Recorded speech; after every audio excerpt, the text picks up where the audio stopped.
ಪತ್ನಿಯ ಜೀವ ತೆಗೆದ ಪಾಪಿ ಪತಿ ಶವವನ್ನ ಬೆಡ್ ಕೆಳಗಡೆ ಅಡಗಿಸಿಟ್ಟು ಪರಾರಿಯಾದ ಘಟನೆ ಬೆಳಗಾವಿ ಜಿಲ್ಲೆಯ ಮೂಡಲಗಿಯಲ್ಲಿ ನಡೆದಿದೆ.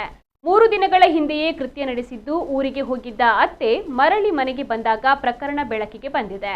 ಕಳೆದ 4 ತಿಂಗಳ ಹಿಂದೆ ಆಕಾಶ್ ಕಂಬಾರ ಹಾಗೂ ಕೊಲೆಯಾದ ಸಾಕ್ಷಿ ದಾಂಪತ್ಯ ಜೀವನಕ್ಕೆ ಕಾಲಿಟ್ಟಿದ್ರು.